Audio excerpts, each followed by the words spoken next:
요즘 자꾸 깜빡깜빡하는데 혹시 나도 치매일까? 이런 생각 한 번쯤 해보신 적 있으신가요? 열쇠를 어디 뒀는지 기억이 안 나거나 친구 이름이 도무지 떠오르지 않을 때 단순한 건망증이라고 넘겨야 할지 아니면 무언가 더 심각한 신호인지 고민하게 됩니다. 바로 이 지점에서 많은 사람들이 놓치고 지나가는 단계가 있습니다. 치매와 정상 사이 눈에 잘 띄지 않지만 분명 존재하는 중간 상태. 그것이 바로 경도인지 장애 MCI입니다. 경도인지 장애는 말 그대로 인지 기능에 약간의 이상이 나타나는 상태입니다. 그런데 이 약간이라는 말 속에는 꽤나 무거운 의미가 담겨 있습니다. 단순한 건망증과 달리 경도인지 장애는 분명히 정상 노화와는 다른 변화이며 그 자체로도 불편함을 주지만 무엇보다도 치매로 진행될 수 있는 중요한 전조 증상이라는 점에서 주목할 필요가 있습니다. 현재 전 세계적으로 고령화가 가속화되면서 경도인지 장애라는 개념은 의학계뿐 아니라 일반인들에게도 익숙해지고 있습니다. 특히 65세 이상 인구 중 약 10에서 20%가 이 상태를 겪고 있다는 연구 결과는 이 문제가 얼마나 광범위한지를 보여줍니다. 하지만 많은 이들이 여전히 이를 단순한 노화 현상으로 착각하고 지나칩니다. 이 이야기를 시작하는 이유는 단 하나입니다. 경도인지 장애를 조기에 인지하고 적절히 대응한다면 치매로의 진행을 막을 수 있기 때문입니다. 오늘 우리는 이 경계선 위의 상태가 무엇인지, 왜 생기는지, 어떻게 대처할 수 있는지에 대해 단계별로 짚어보며 구체적인 사례와 과학적 근거를 통해 이 문제를 깊이 있게 살펴볼 것입니다. 이 영상이 끝날 무렵 당신은 분명 누군가에게 꼭 필요한 이야기를 들었다고 느끼게 될 것입니다. 경도인지 장애는 갑작스럽게 찾아오지 않는다. 어느 날 갑자기 기억이 통째로 사라지거나 한순간에 사람을 못 알아보는 일이 벌어지는 게 아니다. 오히려 천천히 아주 조용하게 다가온다. 대부분의 사람들은 처음에 그것을 그냥 피곤해서 혹은 요즘 스트레스가 많아서 생긴 일이라고 생각한다. 그러나 그 사소한 순간들이 반복되고 누적되면 뇌는 점차 신호를 보내기 시작한다. 이야기는 보통 이런 식으로 시작된다. 67세의 박영자 씨는 오랫동안 아파트 주민의 총무로 일해왔다. 매달 회의록을 정리하고 행사 일정을 조율하며 누구보다 꼼꼼하고 정확하게 일 처리를 해온 사람이다. 하지만 몇 달 전부터 회의 시간이 기억나지 않아 2번씩 묻는 일이 생겼고 행사 일정도 자꾸 혼동하게 되었다. 초기에 그녀는 나이 들면 그럴 수도 있지라고 넘겼지만 변화는 점점 뚜렷해졌다. 하루는 냉장고에 휴대폰을 넣어두었고 며칠 뒤에는 친한 친구의 생일을 잊어버렸다. 단순 건망증과는 달리 이런 변화는 반복적이고 생활 전반에 영향을 주기 시작했다. 이런 상황은 단지 박영자 씨만의 이야기가 아니다. 실제로 서울대병원의 한 연구에 따르면 60세 이상 성인 중 약 15%가 경도인지 장애를 겪고 있으며 이 중 약 10에서 15%는 매년 치매로 진행된다는 통계가 있다. 다시 말해 지금은 그저 가벼운 기억력 문제일지 모르지만 몇 년 뒤에는 되돌릴 수 없는 단계에 이를 수 있다는 뜻이다. 경도인지 장애는 주로 기억력에서부터 시작되지만 그 증상은 한정적이지 않다. 언어 표현이 느려지거나 평소 잘하던 일에서 실수가 잦아지고 익숙한 장소에서 방향을 잃는 경우도 있다. 초기에는 본인도 이를 인지하지 못하는 경우가 많다. 그 이유는 일상생활을 전반적으로 방해할 정도는 아니기 때문이다. 하지만 일상 속에서 중요한 역할을 수행할 때 작은 결함들이 드러나기 시작한다. 의학적으로 경도인지 장애는 다음과 같은 기준으로 진단된다. 첫째, 기억력이나 사고력에서 명확한 저하가 있는 경우. 둘째, 일상생활 수행에는 큰 지장이 없지만 이전보다 뚜렷한 변화가 있는 경우. 셋째, 인지기능 저하가 노화로 인한 수준을 넘어설 때. 이 기준은 단순히 건망증과 구별하기 위해 매우 중요하다. 예를 들어 친구와 점심 약속을 잊는 것과 약속이 있었는지조차 전혀 기억을 못하는 것은 엄연히 다르다. 문제는 많은 사람들이 이 미묘한 차이를 놓친다는 점이다. 자신이 변화하고 있다는 사실을 받아들이기 어려워하거나 주변 사람들조차 그것을 대수롭지 않게 여기기 때문이다. 특히 가족들은 그럴 수도 있지, 피곤해서 그래라고 넘기기 쉽다. 하지만 그 순간 놓친 사인이 훗날 더 큰 후회를 불러올 수 있다. 그래서 이 영상은 단지 정보를 제공하는 데서 멈추지 않는다. 우리가 지금 알아야 할 것은 경도인지 장애는 조기에 발견하고 대응하면 되돌릴 수 있는 단계라는 점이다. 바로 그 지점에서 우리의 목표는 명확해진다. 첫째, 경도인지 장애가 실제로 어떤 방식으로 나타나는지를 구체적으로 아는 것.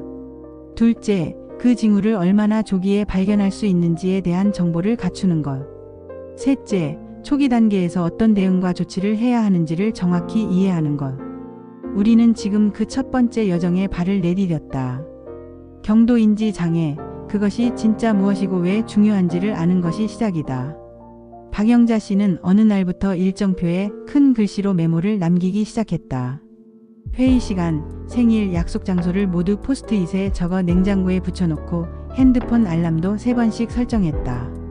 머릿속에서 단단하게 고정되어 있던 일상적 정보들이 자꾸 빠져나가는 느낌을 받을 때마다 그녀는 혼란과 불안을 느꼈다. 한 번은 주민회의 중 회계보고 순서를 놓쳐 전체 일정이 틀어졌고 그날 저녁 그녀는 침대에 앉아 혼잣말을 되풀이했다. 왜 자꾸 이러지? 내가 뭘 잘못하고 있는 거지? 이러한 혼란은 단지 기억력 문제에서 그치지 않았다. 인지 기능이 저하되면 감정 조절, 판단력, 집중력에도 영향을 미친다. 평소 밝고 침착하던 그녀는 점차 짜증이 늘고 주변 사람들에게 날카로운 반응을 보이기 시작했다. 작은 실수가 반복되면서 자신감이 떨어졌고 사람들을 다시 만나야 할까라는 고민 끝에 몇 번이나 주민회 활동을 그만두려 했다. 사회적 거리두기, 그것이 자발적으로 이루어지는 순간이었다. 여기서 중요한 문제가 발생한다. 바로 경도인지 장애가 야기하는 2차적 문제들, 즉 우울증, 사회적 고립, 자존감 하락이다. 서울대 보건대학원의 한 보고서에 따르면 MCI를 겪는 사람 중 약 35%가 우울증을 함께 경험하며 이로 인해 증상 악화 속도가 더욱 빨라지는 경향이 나타난다. 박영자 씨 역시 마찬가지였다. 실수에 대한 두려움, 점점 흐려지는 집중력, 자신에 대한 불신. 모든 것이 겹치며 그녀는 스스로 무능력하다는 낙인을 찍기 시작했다. 이 상황을 바꾸기 위해 그녀는 처음으로 진료실의 문을 두드렸다. 신경과 전문의는 간단한 인지, 기능 검사 CA 검사를 권했다. 그 결과는 경계선에 가까운 점수, 즉 정상과 비정상 사이였다. 의사는 경도인지 장애 초기 가능성을 설명했고 약물 치료보다는 생활습관 교정, 인지 훈련, 사회적 활동의 유지가 중요하다고 강조했다. 여기서 그녀는 첫 번째 전략을 세운다. 가장 먼저 시도한 것은 인지 훈련 앱 사용이었다. 하루 20분씩 스마트폰으로 기억력, 주의력, 언어 능력을 향상시키는 게임형 훈련을 꾸준히 수행했다. 두 번째는 일기 쓰기였다. 하루 동안의 일과를 아침에 계획하고 저녁에 다시 확인하며 기억을 되짚는 과정을 통해 인지 흐름을 유지하려 했다. 하지만 결과는 생각보다 만족스럽지 않았다. 훈련을 성실히 해도 여전히 중요한 약속을 깜빡하거나 단어를 떠올리는데 어려움을 겪는 일이 잦았다. 특히 감정 조절은 쉽게 되지 않았다. 그녀는 의문을 품기 시작했다. 내가 열심히 하는데 왜 나아지지 않을까? 여기서 나타나는 전형적인 실패 패턴은 혼자 해결하려는 전략이다. 많은 MCI 환자들이 약물 없이 스스로의 노력만으로 변화를 만들어 보려 하지만 실제로는 주변의 지지와 통합적인 전략이 필요하다. 박영자 씨 또한 이 지점에서 한계를 느꼈고 다시 병원을 찾아 상담을 받았다. 그곳에서 그녀는 다음 전략을 추천받았다. 첫째, 하루 일정을 단순화하고 루틴화하는 것.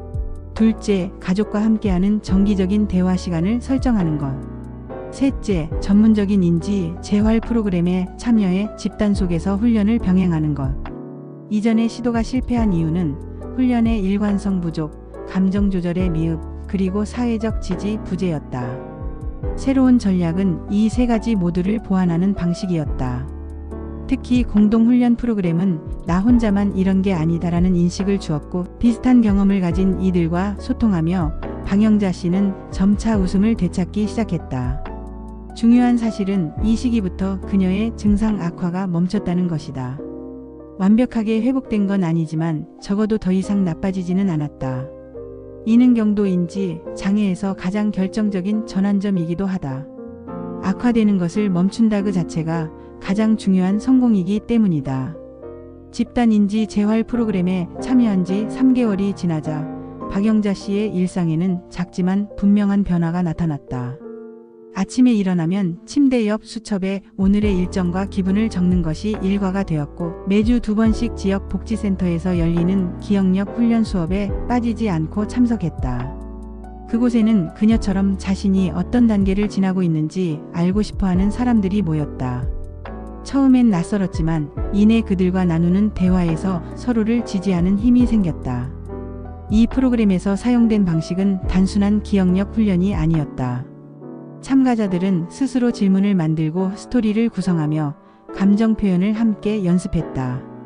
그 과정에서 기억은 단지 저장하는 기능이 아니라 삶을 살아가는 구조화된 이야기의 조각이라는 사실을 배웠다. 프로그램 후반부 박영자 씨는 자신이 한 달 전에는 기억하지 못했던 생일 날짜를 다시 정확히 떠올릴 수 있었고, 복잡한 일정도 혼자 정리해낼 수 있는 수준으로 돌아왔다. 그녀가 다시 주민의 회의에 나간 날, 사람들은 반가움과 놀라움을 동시에 표현했다. 그녀는 달라져 있었다. 이전처럼 완벽하진 않았지만 매 순간을 정리하고 정돈하려는 태도와 실수를 받아들이는 여유가 생겨 있었다. 완벽함이 아니라 회복하려는 의지, 그것이 사람들에게 전달되었다. 이러한 회복 과정은 단지 개인에게만 긍정적인 영향을 준 것이 아니었다. 가족 역시 변화했다.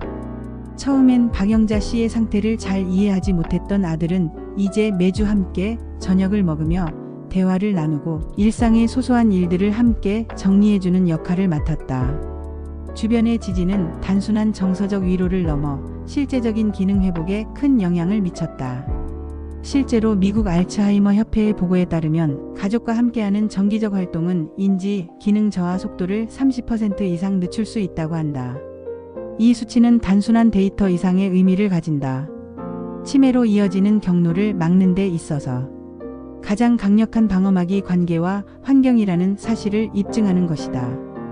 이 과정을 통해 박영자 씨는 단순히 증상을 관리한 사람이 아니라 변화에 대응하고 삶의 질을 회복한 사람이 되었다. 그녀는 이제 인지 건강을 주제로 한 지역 강연에 나서 자신의 이야기를 전하고 있고, 같은 문제를 겪는 이들에게 작은 희망이 되고 있다. 그녀의 이야기는 하나의 결론으로 향한다. 경도 인지 장애는 알아차릴 수 있다면 막을 수 있다는 것. 그리고 그 변화의 시작은 거창한 치료가 아닌 작은 일상에서의 반복과 지지라는 점이다. 이 이야기를 정리하며 우리는 다시 처음으로 돌아가 본다. 자꾸 잊어버리고 반복해서 묻고 낯익던 이름이 낯설게 느껴졌던 그 작은 시작들. 그것이 경고였다는 걸 인식할 수 있다면 우리는 미래를 바꿀 수 있다. 누구도 이 변화를 혼자 감당할 필요는 없다. 그리고 누구든 이 경계에서 다시 일어설 수 있다. 지금 박영자 씨는 지역 복지관에서 자신의 경험을 나누며 비슷한 증상을 겪는 이들에게 희망을 전하고 있다. 그녀의 이야기는 명확하다. 경도인지 장애는 조기 발견과 일상 속 변화로 충분히 관리할 수 있다. 그리고 무엇보다 중요한 건 이 문제를 혼자 감당하지 않아야 한다는 것이다. 이 영상은 단순한 의학 정보가 아닌 실제 인생의 이야기이며 누구에게나 일어날 수 있는 변화에 대한 경고이자 희망의 메시지다. 지금 이 순간 당신이나 당신의 가족에게 필요한 이야기라면 이 영상을 꼭 공유해 주세요. 단 한 사람이라도 이 경계에서 돌아설 수 있다면 우리는 이미 큰 의미를 만든 것입니다.